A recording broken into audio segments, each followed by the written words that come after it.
It's finally Friday, guys, and the Bluebloods are back to end the week right. This is going to be a mini episode, and we'll go ahead and make an announcement here. We just got done with some amazing interviews tonight, so we won't be up too late and give y'all some crappy episodes. So we're going to give you guys some mini episodes. Interviews are coming starting next week, guys, so be on the lookout for that. So this is the end of the shameless plug. We got two segments today. But they are some really good debates. We start the episode off by debating which programs are the most overrated programs in college football. And of course, we wrap it up with a debate about the most dominant football players in college football to never win a Heisman Trophy. We have a semi-full show, so let's kick it off.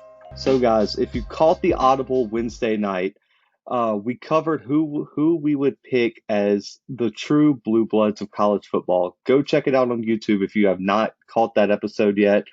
So, me and Brandon thought we would cover the other side of the debate and talk about the most overrated programs in college football, who they are, and why these programs seem to just get the benefit of the doubt from experts and fans across the country. Brandon and I will each pick two to three programs, and we're going to break them down for you guys. So, Brandon, who is your first pick here as an overrated college football program? Yeah, I'm going to go ahead and start out with maybe the most overrated college football program of all time, and that is Notre Dame. That is the Notre Dame Fighting Irish, and that's just simply because over the past not even past few seasons, over the past like over what over the past 25 seasons, what has Notre Dame done? But they've been in the top 10 preseason. Now, I mean, take for instance 2017. Notre Dame started out number 10 in the country, and then guess what they ended up, Zach? They ended up with a 5-8 record. I That mean, checks and that's out. not That even checks out. that's what I'm saying. And it's every single year. It does not matter what year it is. They are going to start out the season ranked. They're going to continue being ranked because, it's Notre Dame. They don't play in a conference, so they can schedule whoever they want. Granted, they normally do schedule pretty good games, a lot better than another program that I'm not going to name right now. But and by the way, before anybody gets some bright ideas, that team that's not being named, it will not be named throughout this entire segment. They shouldn't be named. They're not overrated, no matter what you think. I can hate them, but they're not overrated. Notre Dame is. I mean, legitimately, every single year they're ranked somewhere between number 1 and number 20. I mean, they are always ranked in the top 20 to start the season, and sometimes they end up ranked fairly high, but most of the times they'll end up super low ranked if they're ranked at all. So I think it's just that name Notre Dame. Like, I named them as one of my blue blood programs the other day on the Audible. I mean, they deserve that title, but they are very overrated, and I think even Notre Dame fans need to kind of swallow that pill at some point. I'll give you that.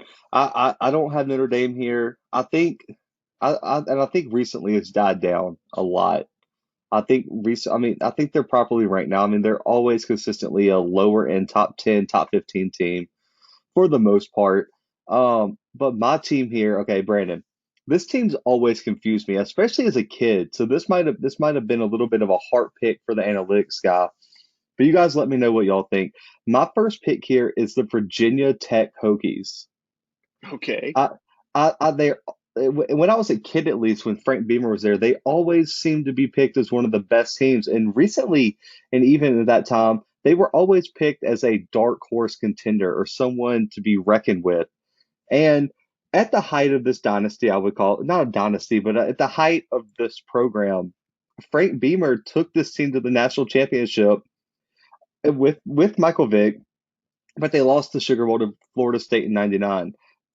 But looking back through the history books, this team never won the big one and always seemed to lose a game here or there to keep them from their potential. I mean, how many losses to Boston College, Pitt, or just a middle of the road ACC team can a program take before people stop realizing that they're maybe not as good as you thought? And for me, mediocrity has always seemed to be the theme in Blacksburg. Brandon, how outrageous is this stat here? Only one double-digit win season has occurred in Virginia Tech football history since 2011. I mean, it is absurd. You're right. And I just can't put my finger on why this team gets the recognition they do, but it's died down recently. But I feel like it's a combination of two things, Brandon. I think Michael Vick's never going to die in terms of his legacy at that program. And neither will just Frank Beamer in that stadium, because when Frank Beamer was there, when people hated going to play in Blacksburg, but I don't feel like that aura is still there. So even watching college game day now, I feel like anytime a team goes and plays at Virginia Tech, everyone's like, you never know, you can't sleep on Virginia Tech. It's so hard playing in that stadium, but I don't feel like that is the case anymore. I feel like it's lost some of its shine, some of the aura of that program, and it's always one that's confused me, even as I was a kid, about how like why should we really pay attention to Virginia Tech? I mean, and they've just been kind of average recently. That's fair enough. It's not even just recently either. It's been like pretty consistently for the past few decades, right? And like you said, they had that one really, really good season with Michael Vick. And besides that, what do they have? Well, every time they get to a big bowl game, there's been some good seasons where they had double-digit wins, but they always lost the bowl game or always lost in the championship game or always lost in the last week of the season. It just like this team always seems to be just like a piece of the puzzle away or like one bad night ended it all. Yeah, that's fair enough. I mean, you're absolutely right. So, And so do you want me to go or do you want to do this uh, like I know we're only well, picking like two teams each, but yeah, I won't put you on the spot again. I'll go ahead and take the second one. This one really gets my blood boiling, Brandon. This is the team that when you told me, Brandon picked this segment, by the way, guys. This one is the team that I zeroed in on is that they're going to get roasted tonight. Um, and that team is the Texas A&M Aggies. okay. Okay, I I like it. I hate this. Oh man. So this is another team that's always a dark horse or the team that next season they're going to be good. Brandon, how many times have you heard someone analyze Texas A&M and M and be like, "Hey, they're missing a wide receiver, they're missing an experienced quarterback," or "Hey, next year all those young players are going to be really good. Watch out for Texas A&M next year." I mean, yeah. You All the know, time. there's a saying, Brandon. It always a bridesmaid, never the bride, right? That's a Fair saying. enough, yeah. This Yeah. team is always the wedding planner, but never the bride. They can't even get in the Jeez. wedding party. Oh That's no. that's that, that's my saying for this team. The always the wedding planner, but never the bride. And Brandon, okay, I want you to give me this stat. I want you to fill this stat in for me. Only blank double-digit win seasons since 1998 for Texas A&M. Ooh, two. One. Oh, I'm so close. That is tough, right? I mean, That's real tough. They had that Johnny almost Manziel. yes, and they never won double digit games with him. They almost lost to Duke in the Chick-fil-A Bowl, Brandon. That's a good point. And so I'm glad you mentioned Johnny Manziel, Johnny Money Manziel. This program lives on three things. First, state slash conference perception. They played in the glory days of the Pac-12. I mean the Big 12. The Big 12 in the mid 2000s when Texas A&M was there was at its peak. They had everyone was competitive, including Missouri, Kansas, Kansas State, Oklahoma, Texas, Texas A&M. Everyone had a good team. TCU was really good, and now they're in the SEC SEC is just dominating college football. So I feel like this program is dragged along by the conferences. And for the second thing, it's Money Manziel. And the one upset over Alabama in Tuscaloosa will live on in infamy. And for some reason, his his really good 1 to 2 seasons and that one win against Alabama is just going to drive this program forever. I mean, Brandon, no one even knows that when they played the next year, Alabama beat them in Kyle Field. That hey, they did. And it's this one win on I wouldn't call it a fluke, but people forget Alabama almost won that game, like came back and drove down and threw an interception late in the end zone.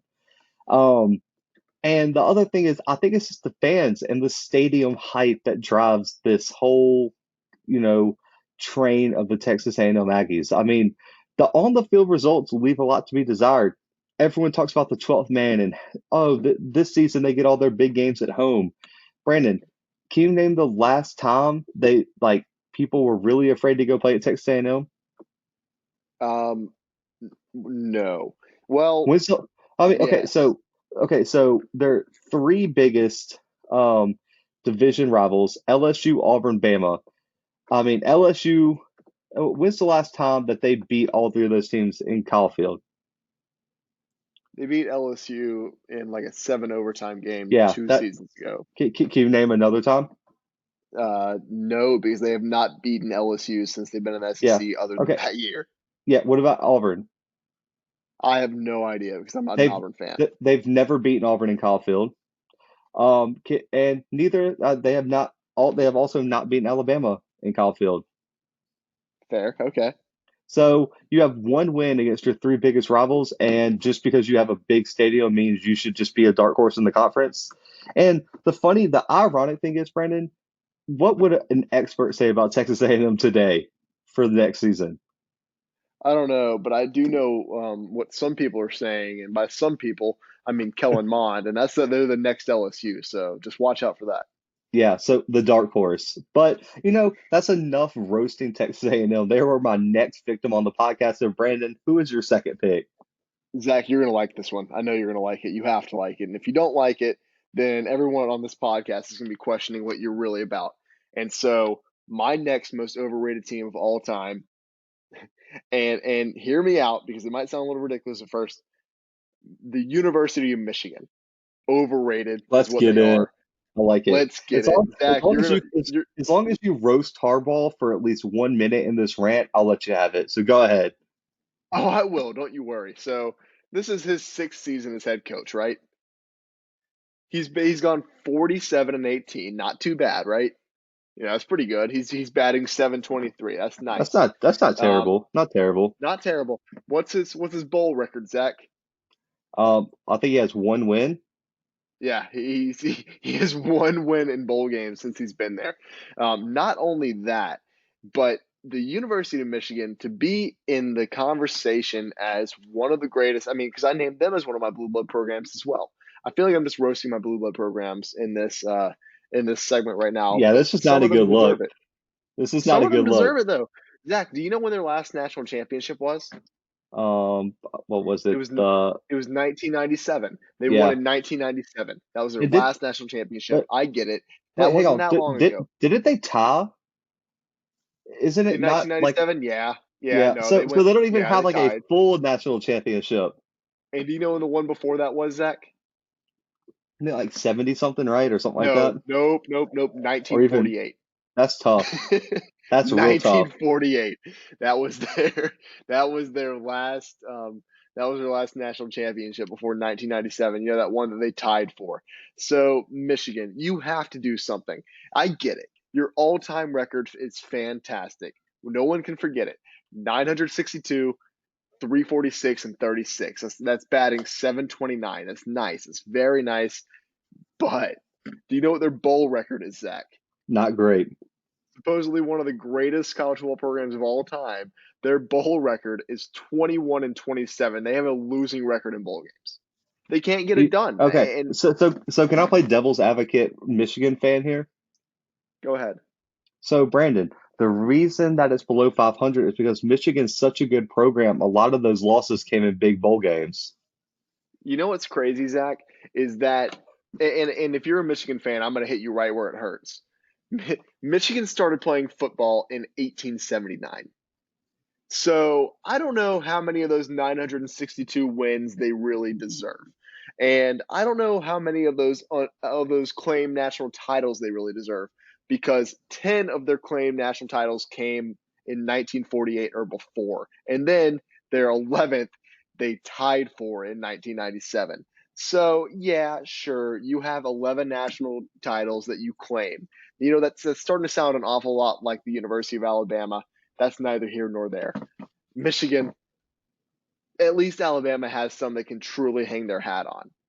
They have real BCS national championships. They have real college football playoff national championships. They played in an actual national championship game. Michigan, you have 1997 where you went 12-0, but you tied for the national championship. So that is why you land on my. Well, you know what? Let's talk about Jim Harbaugh, Zach. I want you to talk about it. We all know how you feel about him. I'm going to Kind of give say you a he's minute to over. talk about him. I'm just gonna say he's overrated. Guys, if you want to hear my Jim Harbaugh rant, check out like six of our what? This is our 89th episode. Check out just find anything that talks about hot seat, anything that talks about Michigan, and you will hear my patented Harbaugh rant. But I don't want to beat a dead horse here because he's going after this season. That's all you need to know. And Brandon, just to make matters worse, I'm gonna quiz you on something we talked about on this podcast before.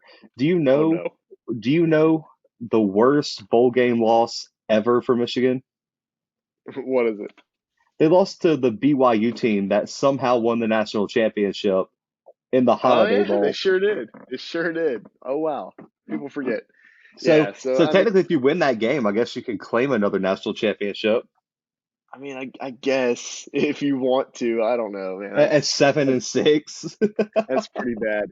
I was so close to roasting them about their division titles, but then I realized, oh yeah, it's the Big Ten. The divisions just started, so I didn't end up doing it. Yeah, good job, good job. Yeah, proud of me, proud of So, me. I don't know if you have three teams, Brandon. I have one more, and No, I'm done. I've only got two. so I can't leave you hanging. My third team is also on our Blue Bloods list, and Okay, it's the USC Trojans. there we go. I wanted to talk about them, but I wasn't going to betray my boy Keaton like that. So we'll go ahead, Uh, Zach.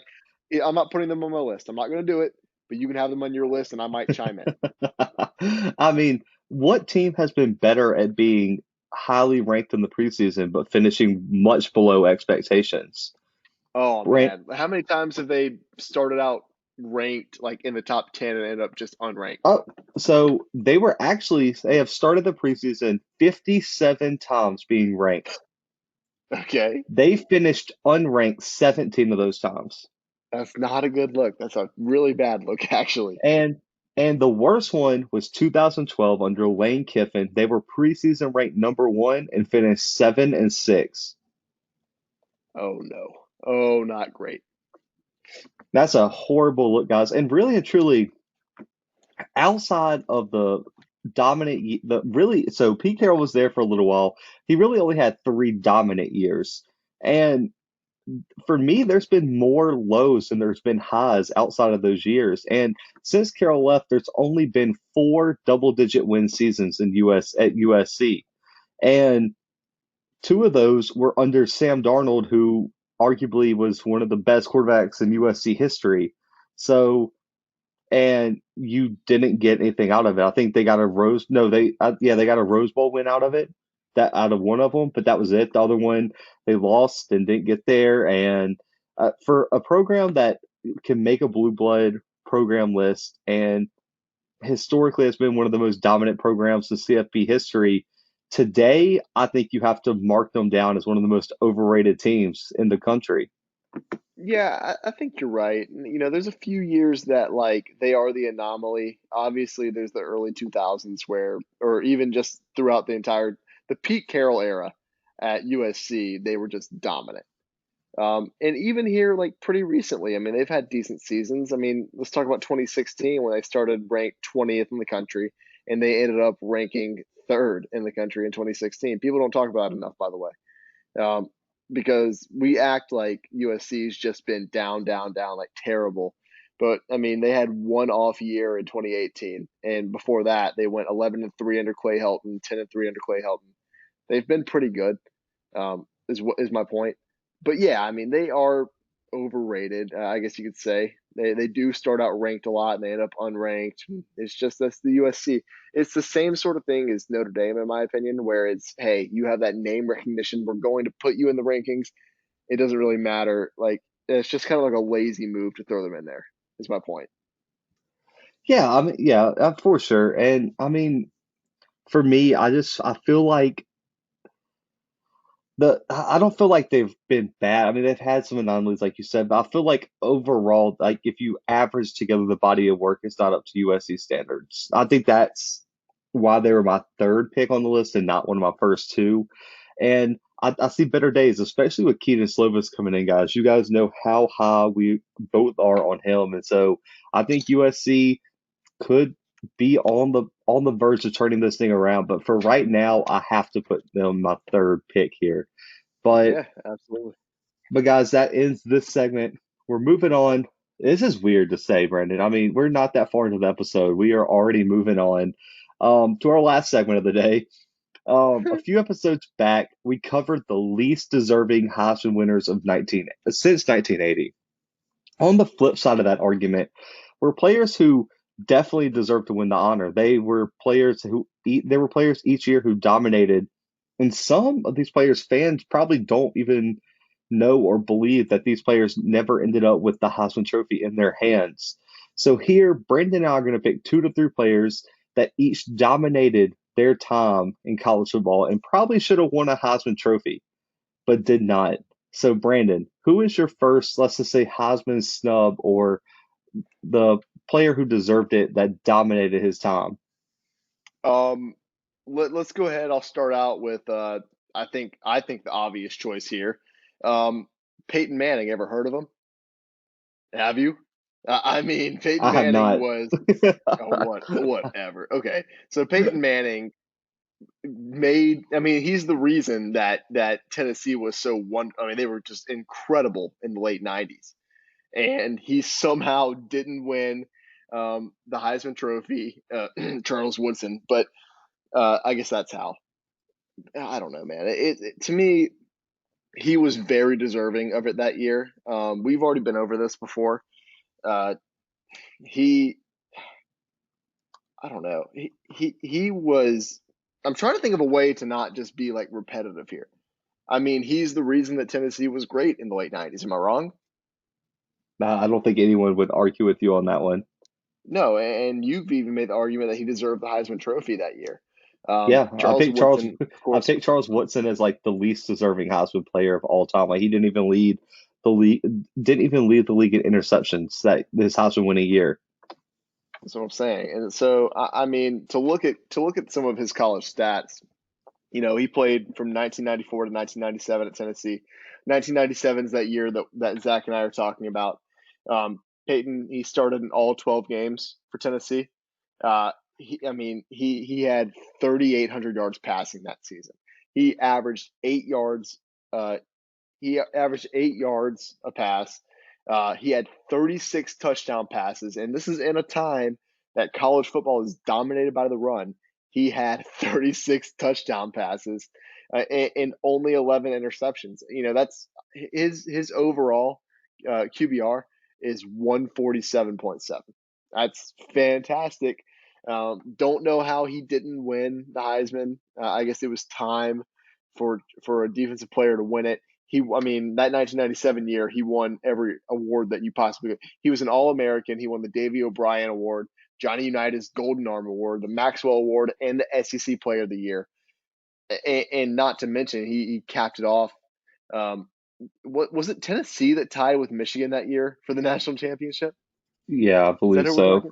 Yeah. So he kind of won a national championship that year, I guess. Um, I don't know. He's definitely deserving. He never won the Heisman Trophy, which is insane to say. Wait, He's probably. I wait, mean, no, hang on. I what? lied. I lied. It was Nebraska. Nebraska. It was Tennessee was in '98. It was the year after Peyton left. Yeah. Okay, well, still, I mean, what he did at Tennessee was incredible too. I mean, Tennessee, look, they weren't a joke in the late '90s or even in the mid '90s when he played. So I don't know. He definitely deserved the Heisman, never won it, and so I think he was the most obvious pick on this list. Yeah, so before I start mine, I want to say this. I do not want to be super repetitive for you guys because I already made 2 cases on the episode where we talked about undeserving Heisman winners on players who I think could fall in this category. Brandon highlighted the first one, Peyton Manning, and the second one was Ndamukong Suh. Both of these players were dominant and deserved the Heisman Trophy, but I want to go in a different direction for you guys. And I didn't want to just pick quarterbacks. So here's what I did. I have one quarterback, one wide receiver, and one defensive player. I wanted to cover all the bases. That way, we're not just sitting here talking about who was the best quarterback this year or that year. But I'll start with my quarterback here. Brandon, we kind of highlighted it. This guy was such a big snub that Eric Couch won a Heisman over 5 years later just as payback for this guy not getting one. And that's Tommy Frazier. He was Yep. the Nebraska quarterback, 92 to 95. 95 was the season that he finished in the Heisman vote. He finished second.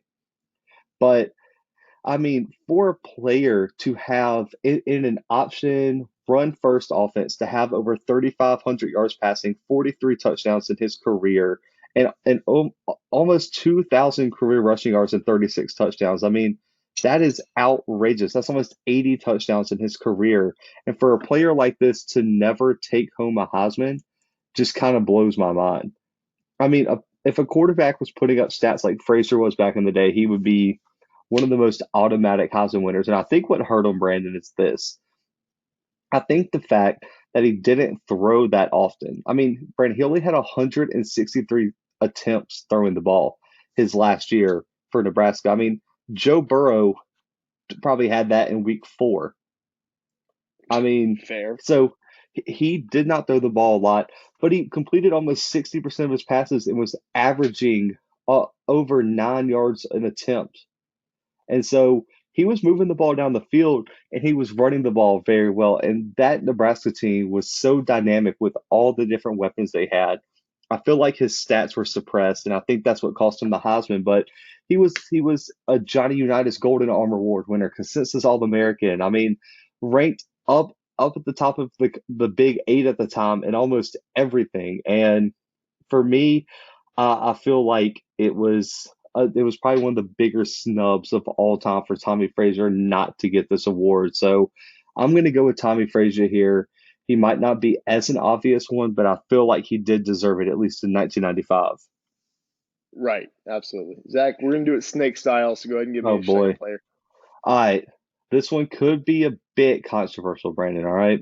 Uh, okay. Um, and it's a wide receiver.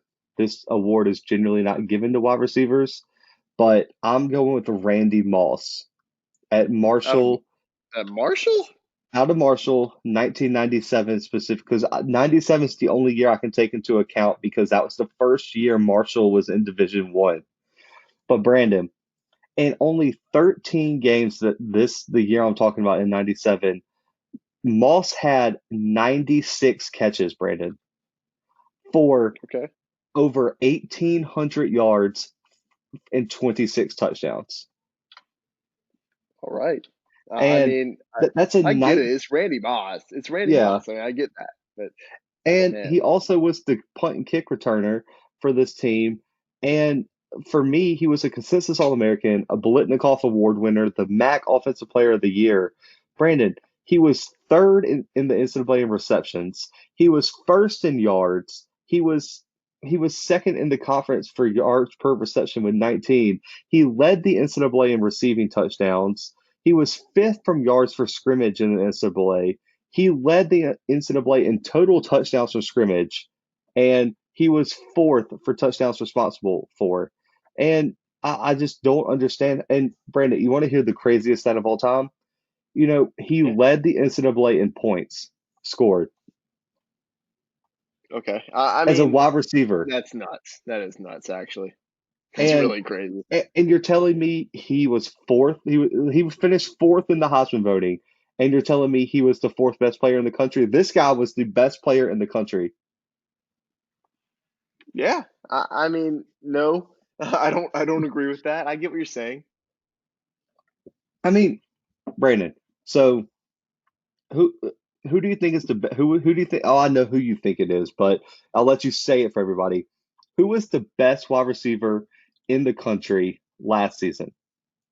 Jamar Chase. By a good margin, you would say, right? I would say by a great margin. Okay. Jamar Chase had less receptions for less yards and less touchdowns than Randy Moss had that season. Jamar Chase played an SEC schedule and not a Marshall schedule. Okay, Jamar Chase also, you know, okay, also had the benefit of having Joe Burrow as his quarterback, Brandon, and he also had the Zach, benefit. I cannot have you flip flopping on me every other episode. Is it so? Who are you giving credit to? You're gonna give credit to Joe Burrow, or are you gonna give credit to Jamar Chase, or you're gonna give credit to Joe Brady? You have to pick one. You can't keep flip flopping it to use your argument against me, Zach. It's ridiculous. It's not an argument, I guess. I mean, just they all played a role, but just I keep feel like, talking about Randy Moss. oh This my isn't about gosh, this. this is outrageous. But Brandon, I'm sorry. Those are if a wide receiver ever deserved a Heisman, it was that season. I don't think a receiver is ever going to have a season like that again. I mean, you have almost 100 catches for almost 2,000 yards and 30 touchdowns. Yeah, That's yeah. outrageous. It is. That it's the most dominant season that we've ever seen for a receiver, and so I feel like if it's a fair debate on this, so the argument is this a quarterback award, whatever. If if it's supposed to be the best player in college football, Randy Moss deserved to win a Heisman. Regardless Okay. of if he played at Marshall, he was the best player at that time, especially at his position. All right. Zach, I did the same sort of thing. Well, not the same exact thing you did. I only chose two players, but I did choose a quarterback. But I wanted to do something a little bit differently, and so I decided to choose a defensive player. I know you also did, and I hope we don't have the same guy here, or else I'm just going to take him right out from under you. I have a feeling we don't have the same guy. I'm not sure though. So I'm going to go with the player that should have been the first defensive Heisman, um, well before Charles Woodson won the honor, and I'm going to go with Hugh Green. Hugh Green in 1980 was the most dominant player in the country, and to me, it's not really close. Um, he got edged out by George Rogers that year, a senior running back out of South Carolina. And I get it because who are you going to give it to? You're going to give it to the defensive end or are you going to give it to the running back? Hugh Green did finish second in Heisman voting, which was the highest that any defensive player had ever finished at this point in time. He finished second. Herschel Walker finished third. So if that tells you anything, he was pretty good. Um, Hugh Green over his career had he had 460 tackles, 53 sacks. His senior year, not he didn't win the Heisman obviously, but what he did win was the Maxwell Award, the Vince Lombardi Award, and the Walter Camp Player of the Year Award. He won two Player of the Year awards, but got snubbed for the Heisman because he's not an offensive player. And this was in a time when it was just unheard of for a defensive player to even be in Heisman consideration. And he finished that high. And I understand that if he was maybe playing in today's game, he might not be nearly as dominant. But for the time that he played in, he was the most dominant defensive end and it's not close. He was the most dominant defensive end from 1997 to 1980 in college football, and I'm not playing with you right now. It's not close. I really like that pick. I didn't pick Hugh Green because there's an argument that can be made that Herschel Walker also deserved that Heisman. Um, there's a lot of debate about the 1980 Heisman, but I like that pick. I mean, if there was a defensive lineman who deserved the award, I would say it was either Hugh Green and Ndamukong Suh. I like that pick a lot. Um, Brandon, I have a player who also should have won the Heisman before Charles Woodson, and he played a similar role as Charles Woodson, and that is Deion Sanders Oh, from Florida State. I almost picked Deion Sanders. Go ahead. I mean, guys, I don't even think there's a debate, is there, Brandon? I mean, he was the most dynamic kick punt returner in the country. He returned at least one every single season outside of 86. And he was, Brandon, would you argue that he was the best lockdown quarter in the country his entire career? Yeah, and it wasn't close. I mean, he is why when you see a good or a great cornerback at Florida State now, I mean, they're compared to Deion Sanders. I mean, he's just like he's the benchmark. Yeah, and he had at least an interception every single year. And his senior year, he had 5 picks and took 2 of them back for touchdowns. He averaged 24 yards per interception, taking it back. And he was a 2-time consensus All-American. He won the Jim Thorpe Award. I mean, he is he is one of the greatest players of. I mean, he led the NCAA in punt return yards and his averages his senior year, which is the year he finished eighth in the Heisman, guys. And personally, I feel like he was the best defensive player in his at his time. And for me, he led the NCAA in interception return touchdowns. He was top 5 for yards. And Deion Sanders is much. It's really hard to compare stats for DBs over a podcast, but I don't think there's an argument that can be made that Deion Sanders wasn't the most dominant defensive back in his era. And I think there's a lot of people who might even say he could be the greatest defensive back to ever play football. Yeah, fair enough. I mean, he, like I said, he's the benchmark. Did he deserve it more than Charles Woodson? Absolutely. Absolutely, and it's not close. Well, I think there's a lot of people who deserved it more than Charles Woodson because you got to remember he won it the same year that I was talking about Randy Moss too. Yeah, So he he won it. did. And the only thing I can say about Deion Sanders though in 1988 is that it's going to be real tough to argue he deserved it that year because that was the year Barry Sanders won it with over 2,600 yards and 37 touchdowns, and that was probably the greatest season for a running back we've ever seen. And Barry Sanders dominated that vote, Brandon. He had over 500 first place votes. Right. Right. So That's it's crazy. it's real hard to argue that Deion Sanders deserved it. But I think this segment was the most dominant players to never win a Heisman. I think that has to include Deion Sanders. And to make you feel worse, Brandon, Deion Sanders finished below an offensive lineman. That makes me feel really bad, actually. Tony Mandarich from Michigan State finished sixth. That's nuts. What? You gotta Yeah. be joking. That's Yep. He nuts. got 3 first place votes. I didn't realize that. That's incredible. So Deion Sanders is in this segment because he got 0 first place votes and an offensive lineman got 3. That should tell Okay, you I all mean you need to know about rigging the system, guys. the That di is the brutal. disrespect. That is The brutal. disrespect. I'm sorry. It is. Even Penei Sewell doesn't even. I mean, come on. He might be the best offensive lineman prospect we've ever seen, and he's not better than Deion Sanders. I could give any NFL team like their pick, any college team their pick. They're picking Deion Sanders over every offensive lineman in the history of football. Right, that's fair enough. But guys, that ends our somewhat mini episode. I mean, it was supposed to be a mini episode. We still went over 30 minutes for you guys. So we put in the work for you guys.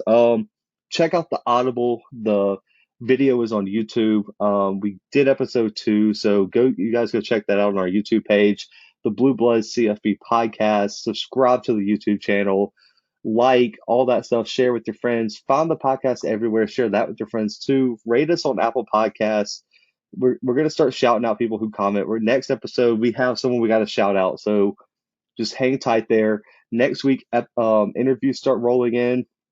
Be on the lookout for that. As for social media, Facebook at the Blue Bloods Pod, Instagram at the underscore Blue Bloods, Twitter at the underscore Blue Bloods, our website, thebluebloodspod.com. We got stuff coming on there soon. We've been slacking with that. We apologize. But guys, you guys keep listening. We're going to keep dropping episodes. That's how all this works. But for right now, we out.